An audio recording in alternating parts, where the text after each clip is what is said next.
Ladies and gentlemen, by the way, this is Esmee St. James, author of the book Chick Magnet.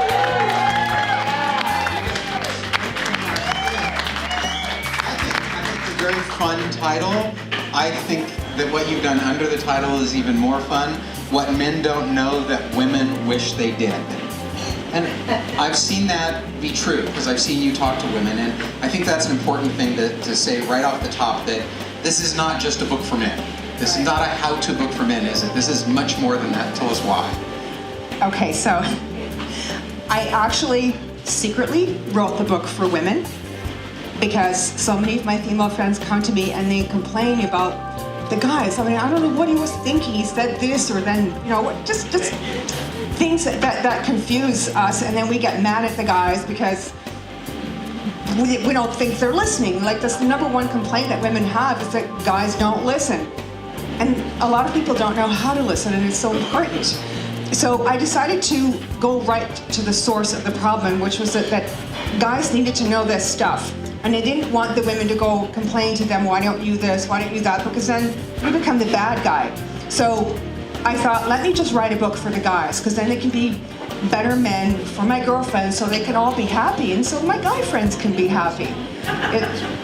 That's why. Makes sense to me. Yeah, and so women love reading the book, actually. The girlfriends and women that have bought it, I have one or two girlfriends who, when they have a date come to the house to pick them up, they casually leave the book on the coffee table. Oh, look, my friend wrote a book. I gotta go fix my lipstick. And they start leafing through it. Some of them are laughing like that they've experienced that. Maybe they're out in the audience, I'm sure they are. How many people have read the book? A few of you, that's great. Oh, great. Wow, thank you all. Great. How many of you, I know it's before we get into this, how many of you are thinking you probably are going to buy this book? Yeah, I bet that goes up a lot by the time we're done. Okay, men and women. Let's dive in and talk a little bit about what's in this book. I think you, in my humble opinion, which is never humble, I think you, I'm trying to be.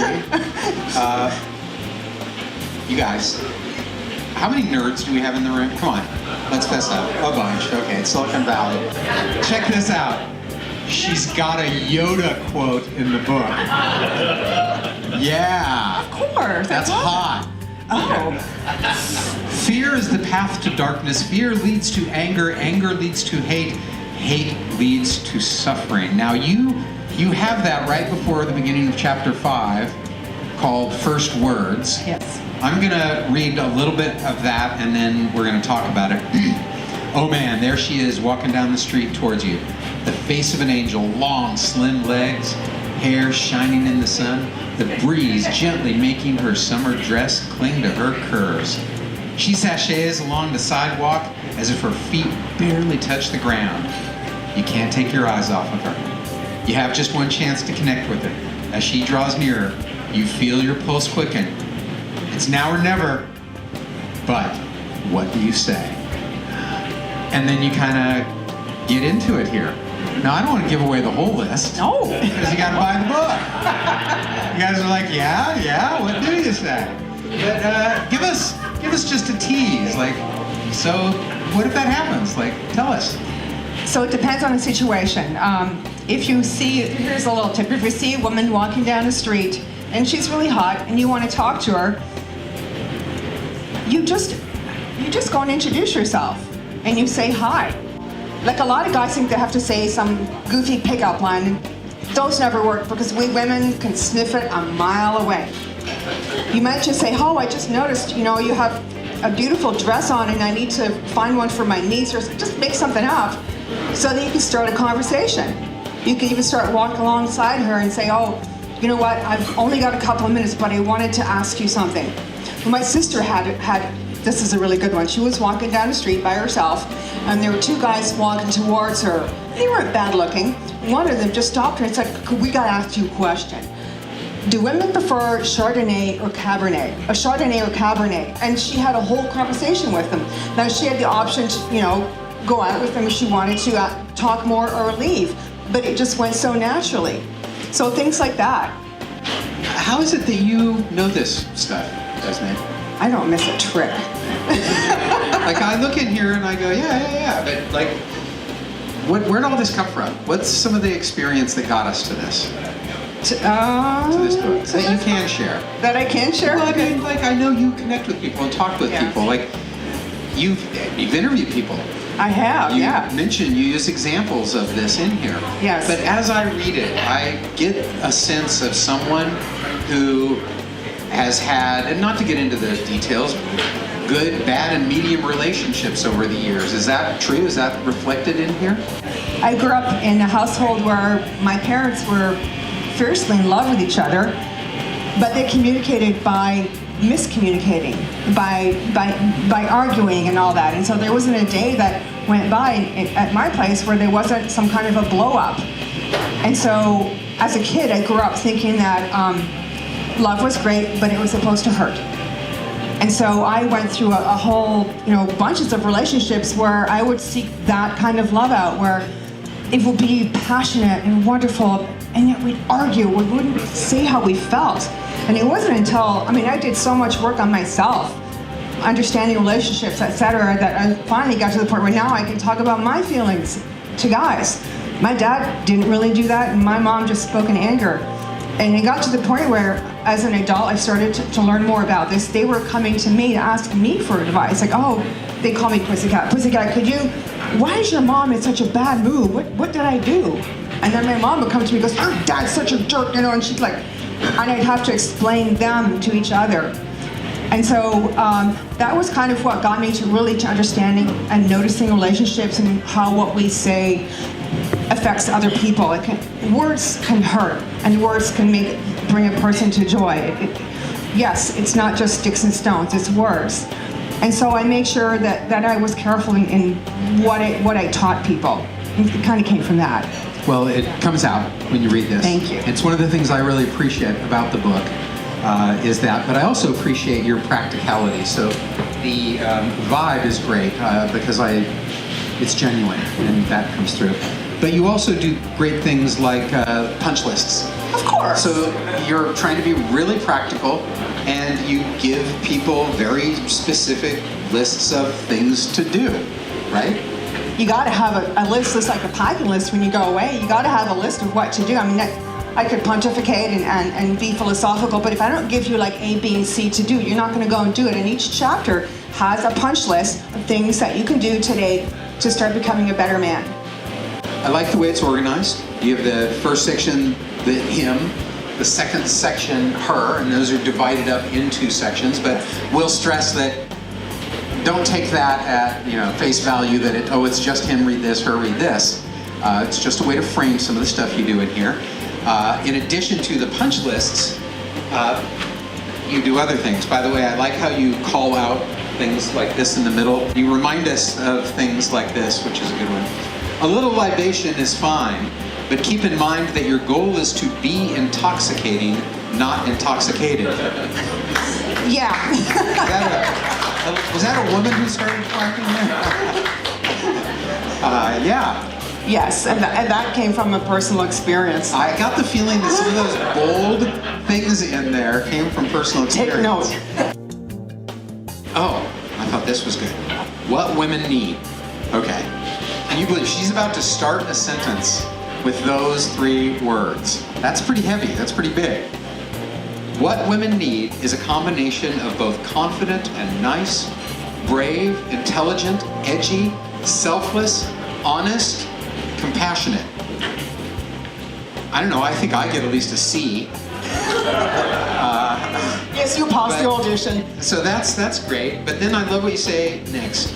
But there's one more essential ingredient to this secret attraction sauce: emotional intelligence. This became a thing a few years ago when a book was written, but nowadays I think people aren't spending enough time thinking about that on either side. I don't know if you'd agree, but tell us a little bit about emotional intelligence and why we should pay attention to that. So what astonishes me when I moved to this area is that there's so much brain power. There's so many highly intelligent men and women. And that's wonderful, but that doesn't give you EI. That's emotional intelligence, which means being able to understand what the other person is thinking, what they're feeling, being able to express what you're thinking and what you're feeling. What's one of the biggest mistakes guys and women make when it comes to this stuff, especially initially? What are a couple of the biggest on each side? One of the biggest on each side. Most of it gets stuck in our heads. Tell us more about that. Yeah. What do you mean? Well, we're so worried about, how we look or do I look cool or well, what do I talk about? That all we really need to do is ask the other person questions and listen to the answers. And learn to connect with each other emotionally and physically. So there's a whole thing out there called the Mr. Nice Guy syndrome, where guys are like getting friended because they're afraid to even like shake a woman's hand like they should, like a nice firm handshake, or they're afraid to put a hand on her shoulder because like, oh my God, she's gonna sue me, or she's gonna think I'm like, when I want her to take her home now. You have to connect that way. And also, like I said before, we're afraid to talk about our feelings and ask others about how they feel. So it's a lack of understanding each other's hearts, really. That's a mistake we most often make. Yeah, it's sad. But there's a book about it. You can fix it. Here's a chapter I think that's probably pretty interesting to most people. It's chapter 15, landing and executing the first day. And you know what? I'm going to skip that. Okay. Because if that should sell like 20 books tonight. Just me not giving you the answer. I did like this quote by Oscar Wilde. Women are never disarmed by compliments. Men always are. That is the difference between the sexes. I've got a whole chapter on how to take compliments and how to give them. Because there's that thing about, talking to a woman about you look hot or making comments about her body, which is fine, that's okay to check her out. But women need to know how to give a compliment as well. By the way, that's another thing. Find women who are your friends to help you pick out clothes and ask them how they look on you versus is that a good thing? Absolutely. We love it when a guy says, oh, do you think this, how does this look, Because then it gives us the option to say, you know what, I like that tighter shirt better on you, that's hot. So far, what do you guys think of this stuff? Is this like right on with everything you're hearing here tonight? If you do have a question, just raise your hand. I'll call on you, and then if you would, just speak loudly.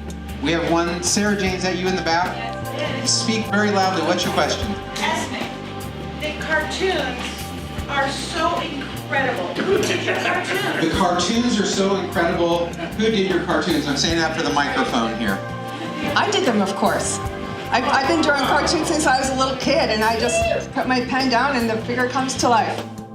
For a friend of mine, you did a makeover a couple years ago, Uncle Bob, and I think he's doing pretty well. I did a guess at the makeover Uncle Bob, and it's so much fun. We did a whole photo shoot and everything. But I love it that you stuck with it, though.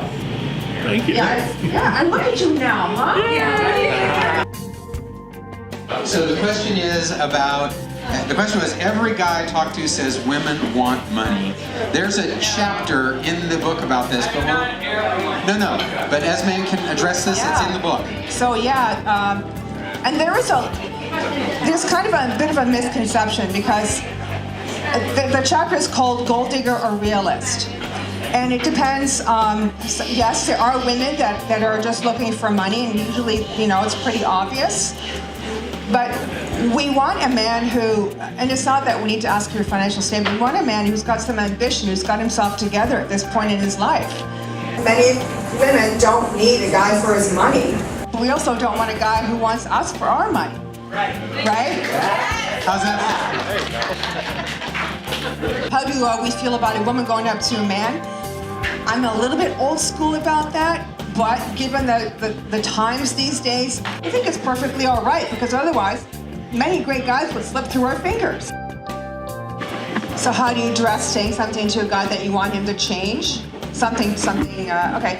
So what I always tell my girlfriends and my guy friends is, love a person as they are. And I don't mean necessarily the exterior, because that can always be tweaked if they're willing, but love them for who they are inside first. Thank you, Esmee. Congratulations on the book. Good stuff. And she's going to move down here, do book signings and talk to people.